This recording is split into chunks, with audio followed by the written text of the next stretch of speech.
How to assemble Fido Q2 e-scooter. Installing the handlebar.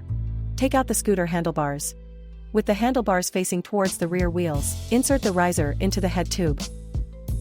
Then square the handlebar, fasten the folding buckle, and press the safety hook so that the safety hook can lock the folding buckle to avoid loosening. Adjust the handlebar direction to align with the front wheel.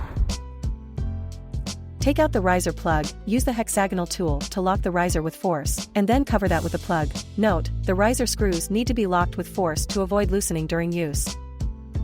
Adjust the angle of the brake lever so that the angle between the brake lever and the horizontal line is 15 to 25 degrees downward.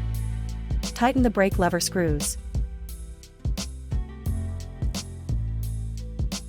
Mounting footrests. After removing the protective packs, take out the pedals, mount and tighten left and right pedals clockwise. First time use. Insert the key and turn the key to on. Press and hold the M button on the display for 3 seconds until it turn on. Double-click the M button on the meter to switch the trip mileage/total mileage. Click the PAS level switch to switch between 3 PAS levels. Double-click the PAS button to switch between kmh/mph. Press and hold the PAS button for 3 seconds until the speed display flashes to turn on/off the cruise control function. After turning on the cruise control function, keep the speed by throttle for about 8 seconds to enter the cruise mode. At this time, brake or accelerate again will exit cruise mode. Click to turn on/off headlights. Click the left and right arrows to turn on/off the turn signals. Press the horn symbol to horn. Tail lights will be on when the brakes engaged. Press the right handlebar or button to switch to rear wheel drive. Twist the throttle, the rear wheel will rotate.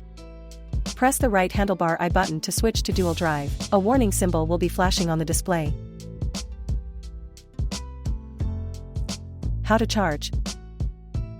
Slide open the charging port on the side of the battery, insert the charger cable, and then connect the power supply. Charger shows red light when charging, green light when fully charged. Push the key inward and turn it counterclockwise to unlock. Hold the battery handle and take out the battery backward with force, so that the battery can be taken out and charged separately.